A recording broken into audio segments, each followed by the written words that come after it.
into the online broadcast network, AFTERBUZZ TV. Over 20 million weekly downloads in over 150 countries, and your number one source for after-show entertainment.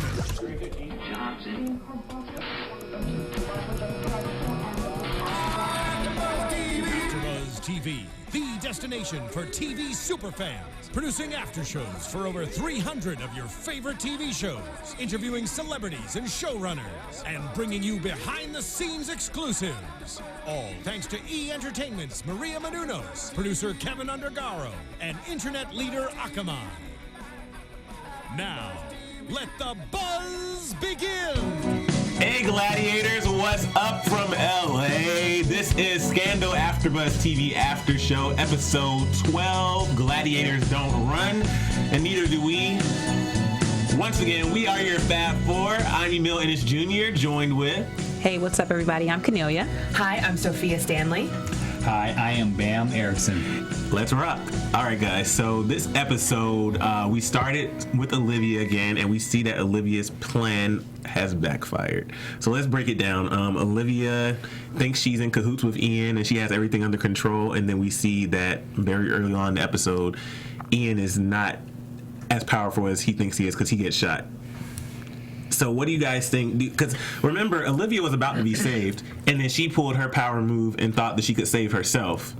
So and she was doing it effectively, because not only did Ian have a mano-a-mano moment with Gus, and we thought Gus backed down, but he then also, told Gus her name isn't bitch, it's Olivia Pope. That's how you will address her. So that was a sign of respect. And then when he sat down with Olivia and inquired, what she thought she would go for, he actually said to her, as much as I can, I'll give you an option of where you go so that you don't basically go somewhere barbaric.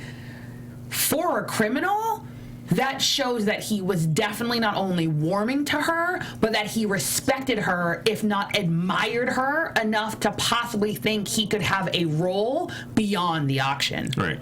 Yeah, because why wouldn't he?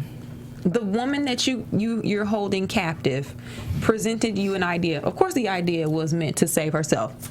Yeah, but she didn't have to do that.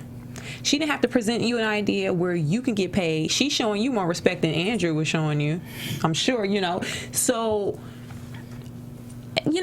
after a while, you would start to be nice to her, or, at least respect her, because she has these connections. Yeah. And whoever, take Fitz away and take the power she holds. When somebody has connections and they use those connections to help you, you're going to fool with them a little differently. What do you think, man? Agree. I think I should have seen what happened with Ian coming, though, because at first, remember when we saw after they staged the fake shooting of Ian, the guy was upset because Olivia disrespected him and all those different things. But then when Olivia hit him on the hallway with the whatever, I think that solidified not only that he does not like Olivia, but then in my mind that showed he wasn't kidding before. Like, he really wanted to shoot Liv in that scene, because I thought they were just acting after we saw everything that was orchestrated. I thought they were acting, but he really wanted to kill Liv, so I should have seen this coming, that no, he wants to get rid of her, and that she obviously hit him hard enough that he had 12 stitches. Yeah, that's what he get. But I think this is the problem is that I think that it and I'm going to go off on a little bit of a tangent. I think it shows that there's no such thing as absolute power. Especially, I think you're 100% correct. I think that Ian was starting to play with his minions too much. Right? The fact that this guy already basically was being aggressive towards Olivia then hits him in the head. Why did you call him back? Right. And to me, the minute he did that, like, I'm going to actually question you, you actually should have been gully enough to either remove him from the situation or remove him from the situation. Yeah. So. And then now that we have knowledge that that guy that Liv killed was his best friend, that's conflict of interest right there, that you're still keeping him around now that Liv has some type of power. So I don't know. That was just messy, but. And can I say something? As Ian, the head of this operation, the minute that the person that's being held captive bust you over the head with a pipe and shot the other dude, y'all would have been gone and I would have replaced y'all, because you can't do your job in the first place. She knocked you out with a pipe from the bathroom. That's good. You can't keep her in line. That's good. They should have been gone from the beginning. Well, of course, the one that got killed, because well said, R.I.P. Kennelia. But the other one, he should have been gotten fired. But then on another note, though, we are dealing with criminals, and obviously, you can only trust criminals to a certain extent. But because they are part of his team, you're going to bring new people in when you're about to start dealing with this huge transaction. But the fact that I think I'm gonna piggyback off of what Kennelia just said. The fact that the situation changed is exactly why you don't have the same old guys there. Because before it was what I consider to be like a traditional, you need like hired guns mercenaries. Now it's actually it's been elevated, right? So now you actually do. You have computer hackers. You're obviously staying in somewhat of a nice hotel. Do you still bring the grimy mercenary dude that was hanging out in what we thought was Sudan?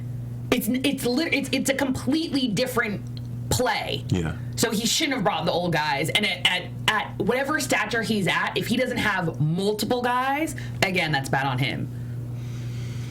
I don't know. The whole situation is just a hot mess right now, because when we saw Liv's reaction when Ian got shot, like it's emotionally draining, because for us, like, we've seen Liv go through the first episode, what she went through, and then we saw she made this power play. She's on a plane, she has her wine, like she's has her hair done again, and then all of a sudden Ian gets shot, and it's like her whole plan is literally backfiring in front of her. Like, she has no control, and she tries to pull the Liv card, as we see with the other two captors, but it's just not working. And I don't know. Go ahead, Bamm. I feel like you were going to say something. Well, for someone to plan this whole operation next door from you, kill Marla Gibbs' homegirl next door, and you plan this whole operation, you have to give these people credit. So you can't expect for things to work in Liv's fave just like that. True. No, Because something like this has probably been, on the grand scheme of things, they've been plotting this thing probably since season 1 or season 2, meaning like 2-3 years that this has been in the making. So you have to give these people credit. So Okay, I'm gonna totally disagree with you, and the only reason I'm gonna disagree with you is it came into play because of Andrew. And he was in California kicking it. Right, but you know what I mean. At the winery. He was wine tasting. He was wine tasting and salting. He wasn't doing this. Sorry. Yeah. I have to say this, though. There is a part of me that feels as if, as a viewer, I'm being spoken down to. So, for instance, you could have had Gus go at Ian. Ian could have trumped him or something like that. Ian could have tried to, quote unquote, not seduce sexually, but seduce Olivia in terms of the fact that, I'm going to try to get you the best bid, blah, blah, blah. Kind of continued to pull her for information like he kind of had previously done. And then he did the back alley move. Does that make sense? Like, what was the other than from the shock value and Olivia being in shock and having another moment where Gus is now threatening her and calling her bitch, and she then says, I may bite anything that comes near my mouth because I'm in shock. Right. Was that really necessary? Like, we're already, and I have to go back to the fact of, and we're going to jump forward. I'm going to jump forward and jump back. Huck seems to be the only one who understands the serious nature of what's going on. Agreed. Do we need to make it more serious? Does that make sense? Like, she's already been kidnapped. She's already killed one person. She's already hit another person over with a pipe and caused 12 stitches. She already was feeling in fear for her life and with Ian. She made a power play. Let that aspect of it play out. Like, I feel like there's a rhythm that's being forced here to force drama where there doesn't need to be. Sometimes the drama needs to be in the nothing happening. And the nothing happening would have just been, there would have been a bid. She somehow was thinking that the U.S. is going to make a bid for her. They didn't. She thinks Ian's actually her friend, and he double crosses her. Having him get shot, her having blood on her face again. Didn't we just have blood on her face 2 episodes ago where she shot someone? I don't know. It seems a little bit redundant, and it doesn't seem like it's actually adding anything to the situation, number one, and it doesn't seem to be adding anything to Olivia. Like, Olivia doesn't seem, and I'm going to talk out of both sides of my mouth. I think that Kerry Washington is doing a fabulous job, but Olivia isn't evolving. That's why she misread that kid. How about this, though? Yes, we keep saying Olivia. We know how smart she is, and we know the gut that everybody keeps talking about. And she's not evolving. But would anybody else evolve? Yes, and ironically, and how? Okay, and the funny thing is, the president did, and it may have been for the most minute of moments, but the president did, and when he realized he actually wasn't doing enough, and he was like, "Oh, then we need to bid on her," right? He's like, "Well, I'm not doing everything that I need to do." OPA did the same thing when OPA realized, like, "Hey, this isn't working. Like, we need to find a better bidder." And even Mellie, this was arguably the first time Mellie has actually articulated to her husband what her end goal is. That was powerful. That was We'll get to right? that. And again, and to me, I think it's like everyone is evolving. Even arguably Abby, in terms of realizing, like, even though to me she didn't evolve to now evolve again, she even evolved in terms of the fact that she's now questioning, like, where is her place? Like, does she value being inside the bubble when she's really not inside the bubble and she no longer has a family? It's the first time she at least articulated it. Huck, even in terms of evolving, he evolved more organically into who he really is. Quinn evolved into realizing, like, she actually isn't Huck. Does that make sense? There seems to be a progression, or that we're learning something more about each character. What have we learned about Olivia? I'll agree with everything you said except for Fitz. And the only reason I say that is because for Fitz, I still feel like it's the same old thing, because Cyrus is his bulldog, and Cyrus does the dirty work and figured out how to make things happen. Remember, Cyrus came in there with all the paperwork. Cyrus is the one telling him what to do still. Cyrus is the one putting the fire under his ass, just like he did during the election, just like he's always done. So has Fitz really evolved? Or is it once again just Cyrus doing his job? No, because initially both Cyrus and Mellie communicated to Fitz that he was doing all that he could. They were like, "Don't worry, we're doing all that we could, and that's when he realized, "No, I'm not." And that was the first time you felt him being presidential, because I don't expect my president to get his hands dirty, but I do expect my president to lead. I do expect my president to delegate. I do expect my president to make definitive choices, even if in the context of this show, they're bad choices. But I want him to be decisive and authoritative when he makes them, and I think that's what he did. And even though I felt that in the Situation Room with who I think it was the director of the CIA, even though I think he was out of line, I like that he did that, because to me he was at least making a definitive decision. Yeah. He was like, no, like, we're not neutralizing her, which obviously means that they were just gonna bomb all of Iran, right? But at least the fact that he was like, no, that's not what we're gonna do. We're gonna get Olivia Pope. The extraction plan is still in play. That was showing a little bit. And again, I'm saying in this small window with Fitz, so I do agree with you, but in this small window. I guess my only question is, have we yet seen, and this isn't to be disrespectful to her character, but have we seen Olivia do anything that we haven't already seen her do? But if someone is emotionally broken as Olivia is, would that type of person evolve? Would that type of person be able to continue to go to the next level and go to the next level without having staggering moments? Yes, and you want to know why? And this is maybe just me, because I said it last week, and maybe I'm having problems with this because there's a certain level of the like, even let's say Gus and this constant threat of sexual assault. Maybe that's what it's like. I personally don't like it. Wouldn't it have been great when she basically was talking to the two hackers, and basically the kid basically was like, no, that's not what I dream about? Wouldn't it have been great if she did something completely different? Like, why didn't she cry? Like, I understand that you are a strong, intelligent, powerful woman, but that's also why they don't see you as a victim. And not only that, let me jump in. You tried that same speech with Ian, the prisoner, and it didn't work. So why didn't you take a different route? Because she tries that speech with everybody. So the point is, she hasn't evolved since we. Yeah, that's true. But if we haven't seen her evolve for 4 seasons, but she's not going to evolve when her life.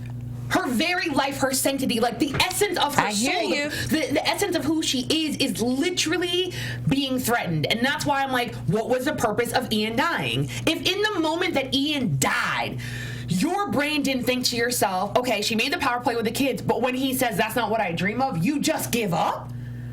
I feel like we're being too hard. I kind of agree with Kennelia, though, because I feel like in that situation, there's only so much you can go through and think like, okay, she literally, just think about what she went through. She literally ran out of this facility thinking that she was in some other country. Then she goes does this power play because she finally got on her game, where she thought was her game. She's on a private jet going to wherever she went, and now all of a sudden she has this auction. She thinks everything's going in her favor. Ian gets shot. Then she's like, okay, let me see if I can get these two guys come on my side. Like, I feel like in her mind, she is literally going crazy. She's trying all her resources. Like, how much do you expect her? And I'm going to tell you. But first of all, if you are watching us live, make sure to go to YouTube and do a thumbs up if you like our conversation. But more importantly, if you think that I'm being extremely hard on Olivia and I am not seeing the fact that she's in shock and the grave situation she's in, please let us know by using hashtag ABTV Scandal.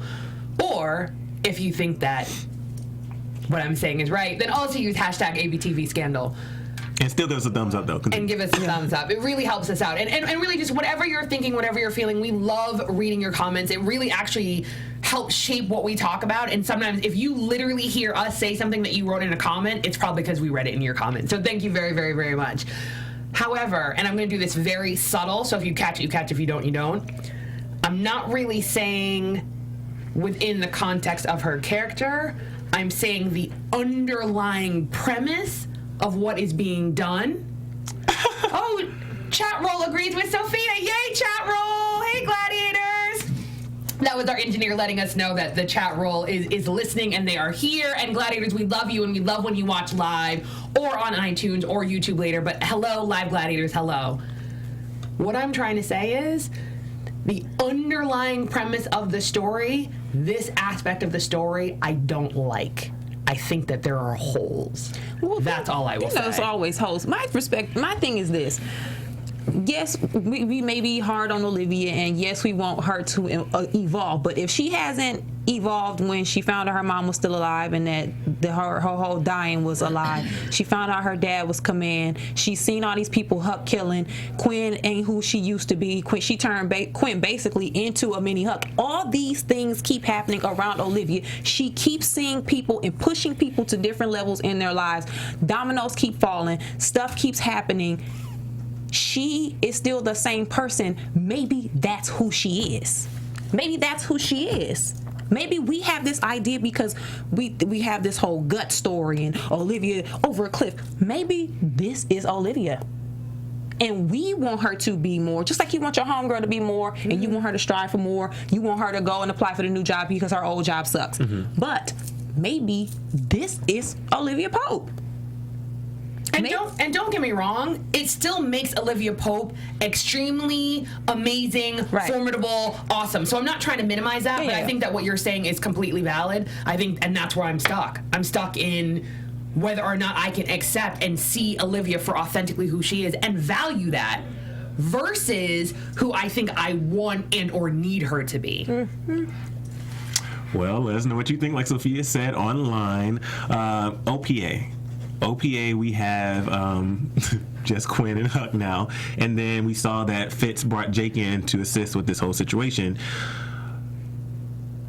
I don't know. I don't know. Like, okay, so Quinn and Huck, they're dealing with this, and then Jake comes in, they're trying to figure out a way to do it, and they're trying to go through their resources, which... Was anybody else thinking? I thought in my mind, I understand, like they said it was a private auction. I thought that Huck was going to somehow be included in that auction. I don't know why I thought that. I thought so too. Yeah, because he's a hacker and Huck can get in everything else. Yeah, so. But they had to go to Maya Marie Wallace, Olivia's mom, to negotiate a plan to get Olivia out. So what do you guys think about the way they integrated her mom back into this? To me, it made sense. If Huck, who is the hacker of all hackers, who can't get in, which I think it was smart for them to get two younger kids to be a part of the scheme, because younger, I don't know how you want to take this, but younger kids, they do things on computers and things that the brightest and the best people in the world can't do. Right. So I thought that was a great difference, because if Huck can get into something, of course, they're going to get the younger, smarter people to be a part of their job. So I thought that was cool. But I thought that it was fitting for them to go to Maya, being that Joe Morton is allegedly somewhere else taping another show. So I think it made sense to bring. I thought it made sense for the mom to come in. And what do you guys think about Rowan? I'm not Rowan. You got me thinking about Rowan now. David in the scene. David is. You know what? Listen, David. As Sophia always says about Mellie, about how Mellie is literally the most transparent and she's who he is, you can say the same thing about David. David is who he is, and he's going to be who he is. So, of course, you know, he was kind of corny with, you know, trying to think that the rules were going to, but he's doing his job. Yeah. So... Yeah, I agree with that. I like David. I like the way they did this storyline because I feel like it felt authentic and organic to how it would happen, because like Sophia said, there are some things that feel like they're being forced, but for this particular thing I feel like it really felt organic to it. However, Abby, really, that hurt my heart. Oh, me too. It didn't hurt you? No, it did not. For me, I thought...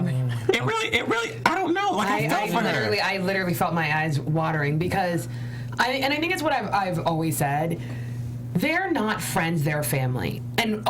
Or if you want to call them friends, to me, what's the saying? Like, best friends are, it doesn't matter how long you haven't talked, when you talk again, you pick up the conversation like you had not seen each other or something of that nature. No matter whether or not that they're currently having a little spat, that's all it is. Like, I think we have to go back to the genesis or the beginning of season 1 and remember that initial Abby going over a cliff. Like, remember when Olivia wasn't going to stand up for the dictator's wife who was possibly being abused? And Abby, the first time that Abby told us who Olivia Pope was, she was the Olivia Pope who got a tire iron. And maybe this is why I'm not seeing that Olivia. Yeah. The Olivia Pope who got a tire iron and broke the kneecaps of my husband, got me out of my marriage, basically still with something. Because obviously her husband being who he was, she could have literally left with absolutely penniless and abused. Olivia did that for her. So she was saying, I will go over a cliff for you. I don't need to know anything about you other than the fact that you are my friend and you have my back. I don't care what little secrets you have. I know that you have secrets. I know that you have secrets in the White House. I know whatever. But I will go over a cliff for you. I need that Olivia Pope to show up. Abby has always been clear in that she will go over a cliff for Olivia. The only thing she demands of Olivia is for Olivia to be Olivia. That's all she does. So her friend doesn't answer her phone. Nobody tells her that, again, she has been kidnapped, meaning she could be dead. Yeah. Okay, well, listen. Oh, gosh. Business is business. The reality is, Huck summed it up in one line. Oh. You work for the White House. It is simply not safe. Get over it. He didn't even tell her that, He said, though. you're not a gladiator. He told that to Quinn. Yeah, he said, you're not a gladiator. He said, you're not a gladiator to her. He said that to Quinn, though, that she works in the White House. I mean, I get it, but my thing is, they could have said anything. Listen, they could have said she was on vacation. She went to another island with a new dude. But listen, just like David, you have your job.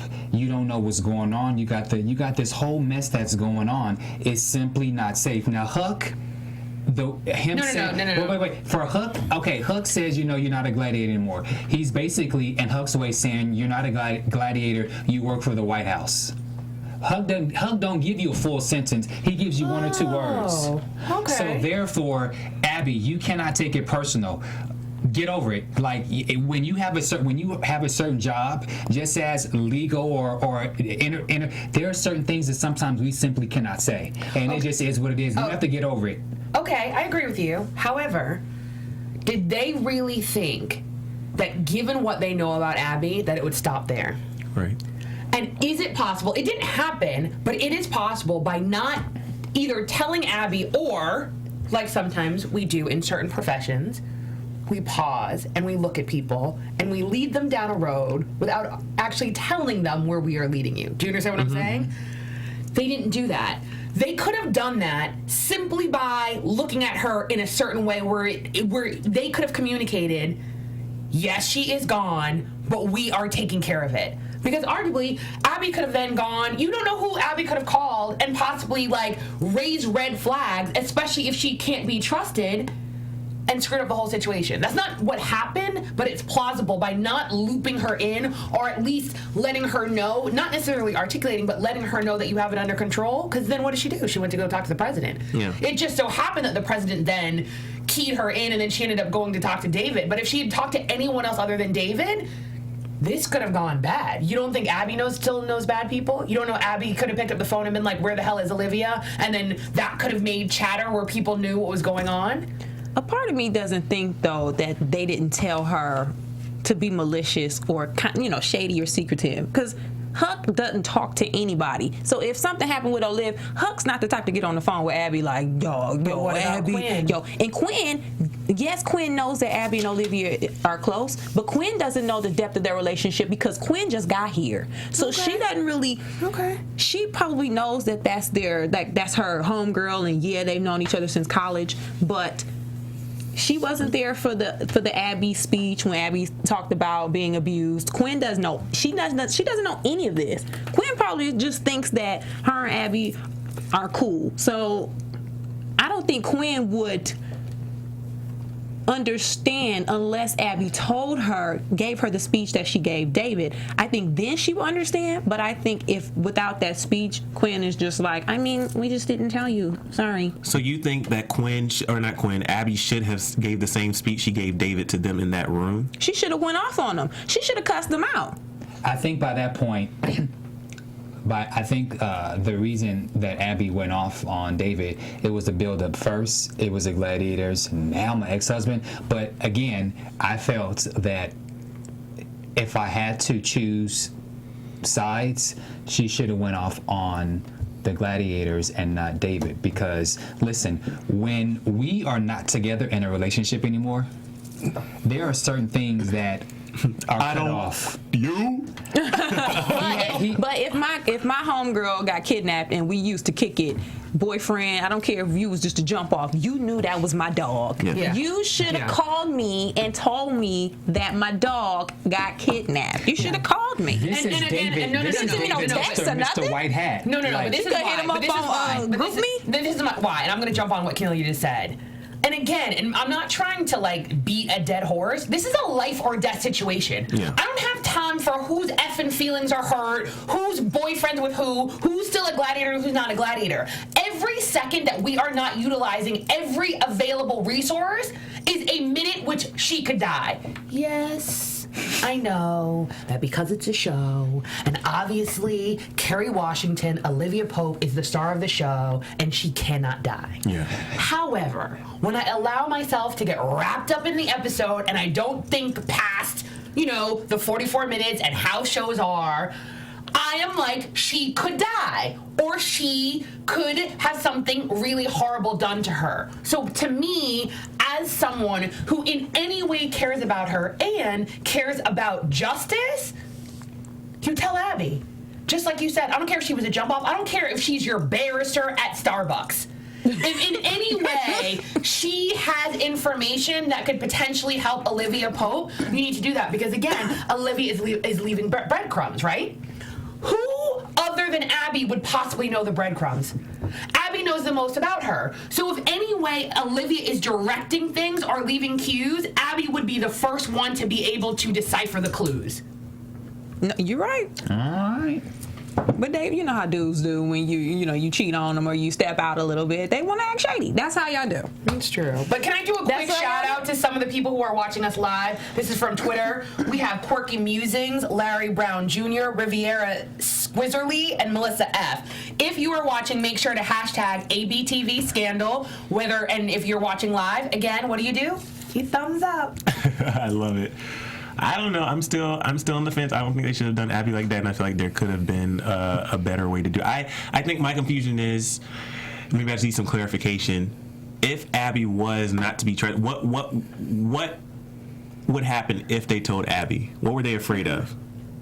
I just don't think they thought about it. The only thing I could think of is by telling Abby, if she was part of Andrew's detail or whatever, part of his crew, then by telling Abby, they would know that her OPA crew knows, which they would know. I don't know. It doesn't make. And this is my thing: is the only thing that I can even think of is that Huck sees things in such black and white. It is literally this simple. You are no longer within this office. I no longer talk to you. That's the only thing that makes sense to me. I would've and you can also see, because he's also now in this I'm in a corner saying numbers over and over again, he's literally on that I can basically only go through the B613 checklist, or even whatever the within the whole B613 checklist, because he's really going there because he's the only one. Like, he's, what's it called? It's like the choir or the chorus in Shakespeare. To me, he's the chorus in Shakespeare. He's the only one, and maybe I'm the crazy person here, he's the only one to me speaking the truth. Him saying, like, she's dead, we're not moving quick enough, like, she's dead, this is what they're gonna do, da-da-da. That makes perfect sense to me. Totally. The fact that nobody wants to listen, that makes them crazy. Yeah. You pretending like this isn't serious isn't helping the situation. Someone needs to have someone keep repeating how serious this is, because I don't think, and I think they did a lot of great things, but I still don't think they're firing as quick as they should be firing. I said this when we were watching to Kennelia, because in the scene when he comes in the room explaining what he has to do to get the account set up and everything so they can bid, part of me was like, don't explain to them, just do it. That was the first thing. You did say that. So that bothered me, and then we see like the time lapse, and in my mind I'm saying this is taking too damn long, first of all. But what did you guys think about when Maya did the switch, when David left the room and told them what was really up, and then Huck found out that he was actually in there to kill people so they could get to Gustavo? Birds of a feather flock together. She knew good and well that David is a square. And the moment that he was gone, all right, y'all, look, this is what's really good, y'all. She did do that too. She did. She started talking low. She put her phone voice on, like, get over there, get to the door fast. You gotta get there fast. She did. And the way she called Hook out was like, you know, you need to take him out, which I know you're very, you know, that's something that's up your alley. But when we saw the situation when Jake walks in the room, because Jake's face, and we have to talk about this, because Jake bothered me when he walks into the room, he sees Huck, he tells Huck, or asks Huck, what would Liv say if she saw you doing this? First of all, get out of here with that. Because Liv has put him in so many situations. First of all, Liv wouldn't be in a situation. He doesn't know that though. Liv would just be like, get it handled. Are you? Oh no, she would be like, Huck, are you sure you can do this? Okay, handle it. You shot a man dead in the street and then had the nerve to hold his hand and be like, don't worry, I'm not also going to kill your kid. Just because yours was cleaner? But, okay, why am I defending Jake? Oh my goodness. Because I got to defend him too. Okay, but there's a difference. There's a difference from me shooting you dead, blank, and then literally slaughtering and blood everywhere. That's like on some psychotic crazy stuff. No. There is no difference. Dead is dead. True, but Huck looked like he went down a slip and slide full of blood. That's what Huck looked like. You come in the door. Yes, you know you're B613, and yes, you know both of you are trained killers.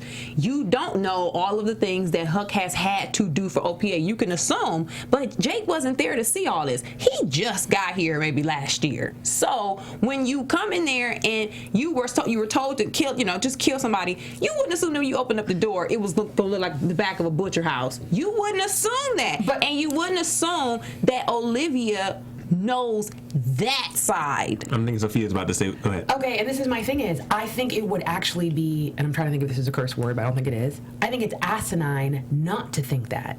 Because at the end of the day, there are, 6 men in a room? Mm-hmm.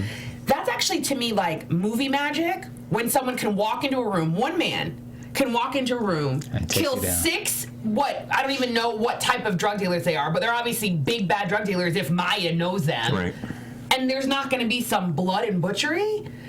To me, it has to be messy. And not only does it have to be messy practically, it has to be messy because I think that part of it, and not just as viewers, but I mean as collective viewers, I think that's why certain things don't affect us anymore. Because we no longer respect the egregious nature of what happens when someone loses their life. It's not clean.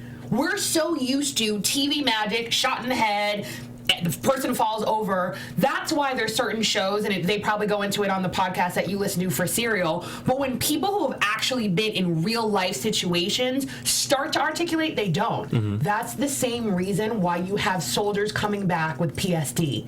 And the reason that we don't realize what they've gone through is because we're like, oh, they're soldiers, they just kill people.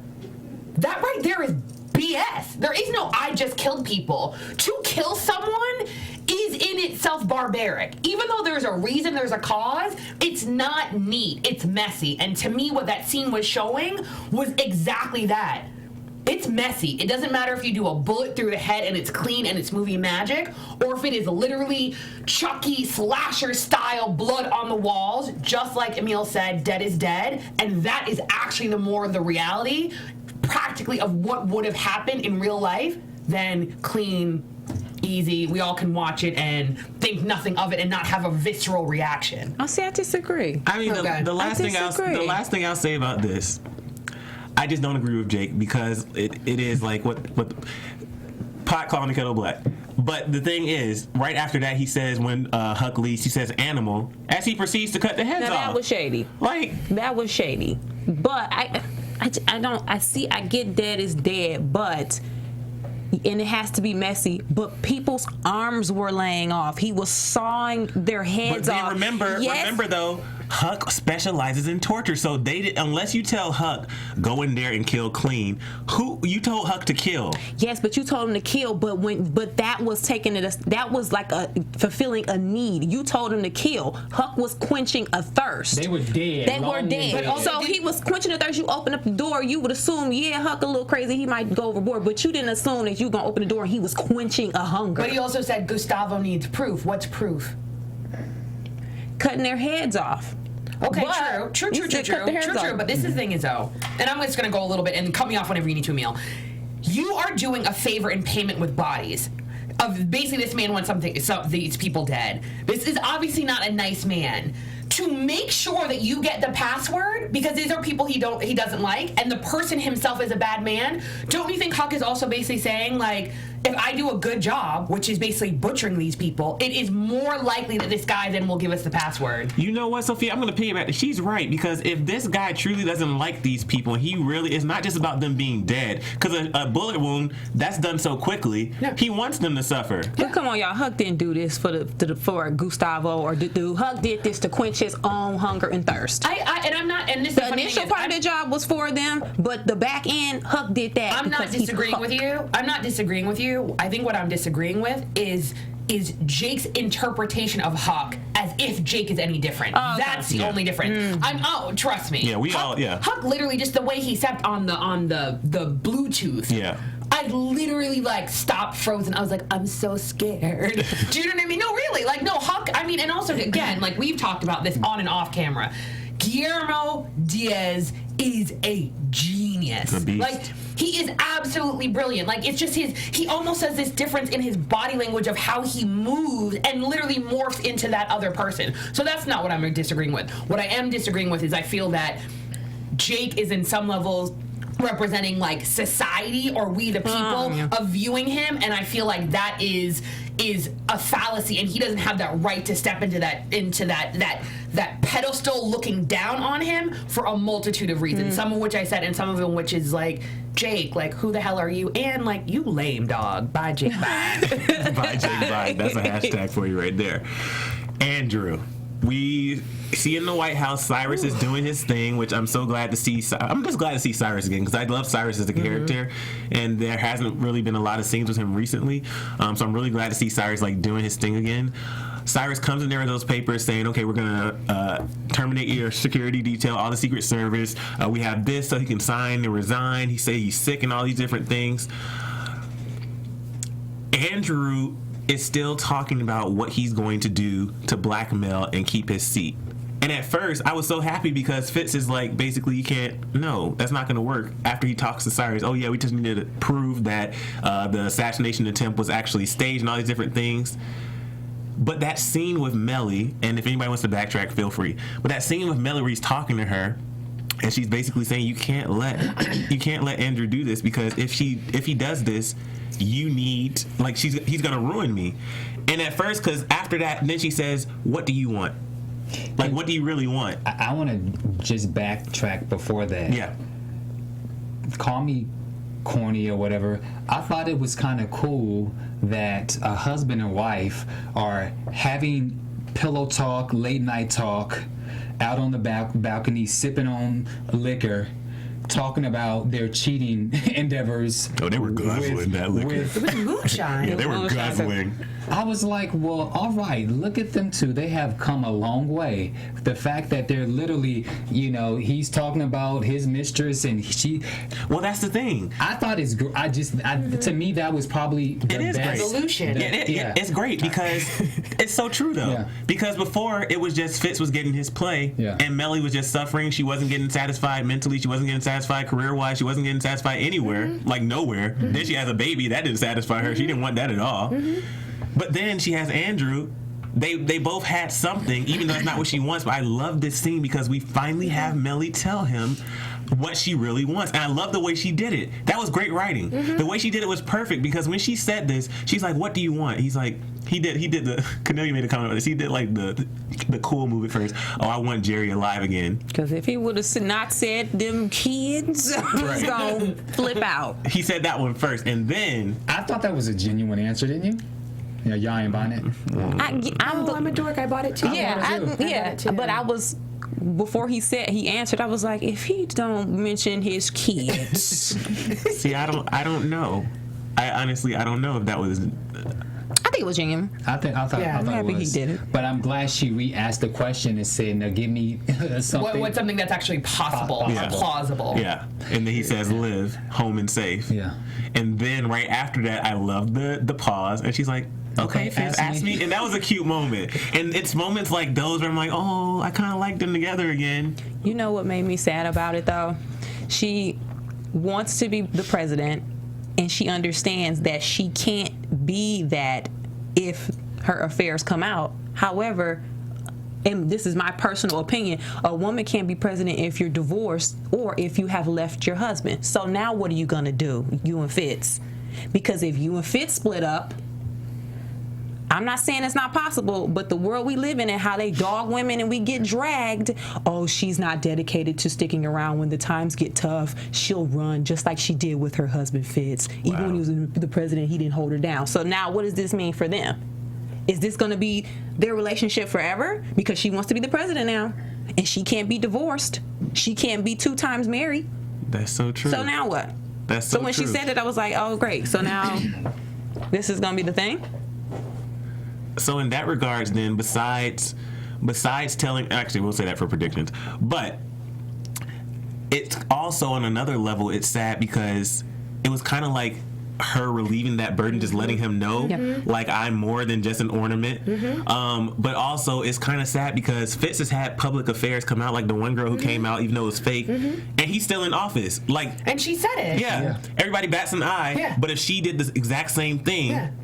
And it even goes down to, and arguably, I don't know how they do it, but they need to hurt Andrew. Yeah. Somehow. And that's the only thing is, but I'll talk about this like online tomorrow. It's also the fact that Andrew tried to poke at her not being loyal to Fitz. I don't care what anyone wants to say.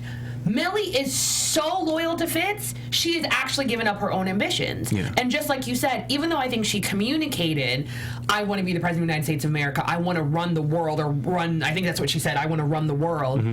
Arguably in saying that, not only was it the first time she was being honest, and not only was it the first time she was letting go of that burden, I think she was also releasing it. It's never going to happen, and she knows it.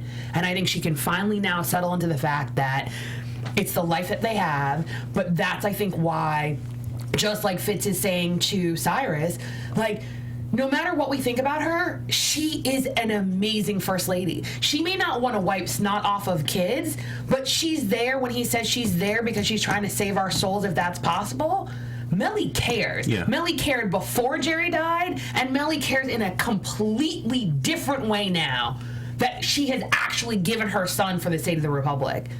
I think she kind of, in that moment, the way that they were doing the little flashes, the black and white picture snaps, I think it was literally saying, no, she will never be president. She possibly can still maintain her legacy of being an amazing first lady, but I think that little moment was releasing into the universe that it's really never going to happen. I'm looking at the playback. You and your hair look stunning.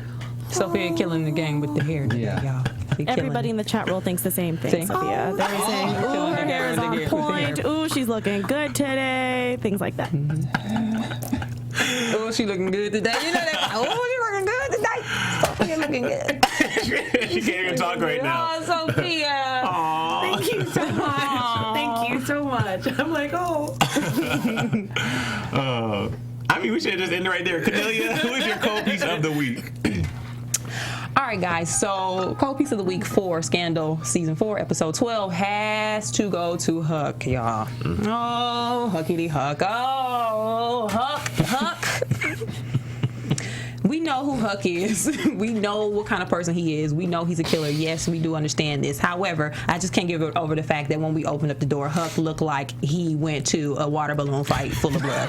He looked like he was the neighborhood the kid sitting on the porch with the big trash can full of water balloons, and he was just bombing everybody walking down the street. You know the bad kid. Huck looked like the bad kid with the trash can full of water balloons. He also is the only person that understood, like Sophia said, that Olivia is dead. He was yelling out, Olivia's gonna die, like that old black mom at a funeral when she loses her firstborn. She's gonna die. She's dead. She's dead. He's dead. All he needed was a church hat. If Huck would have had a church hat, Oh, God. with a sheer black veil on it,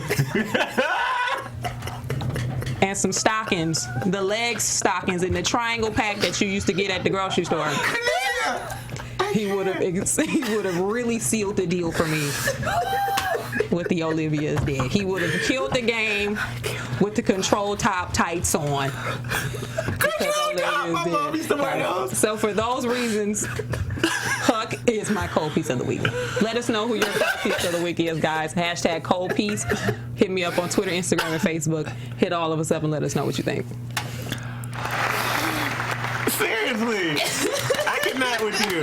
And speaking of applause, we want to mention that the NAACP Image Awards was this past Friday, and Joe Morton and Candy Alexander won for Best Supporting Actor and Actress for Scandal. Congratulations. And I will give an honorary award to Guillermo Diaz. Mm-hmm. Oh, Yes, yeah. for He sure. needs to win at one point. Well, he was nominated, Yeah. but He went out against, Yeah. All right, guys. So now let's go to predictions.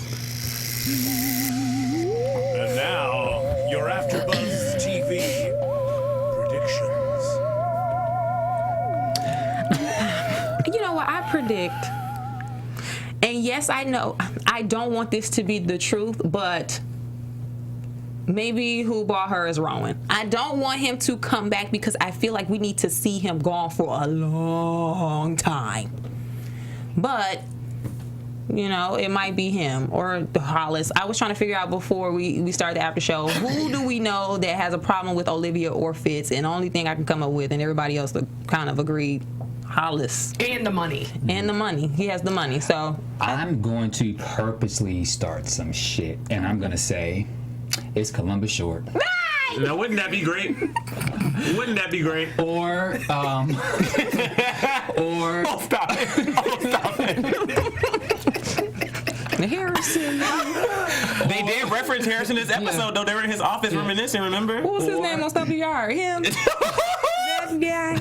Or what's the guy who left after the first season? Steven. Or Steven. Henry Or, Ian Kuzak. I'm surprised I remember his name. I don't know. I'm gonna piggyback off of Kennelia's prediction, and the only other thing that I isn't a prediction, it's a need, a desire. I definitely think that all roads lead to Olivia, and just like I've been saying that I need the president to step up in a way that I understand why all these people sacrifice so much for him.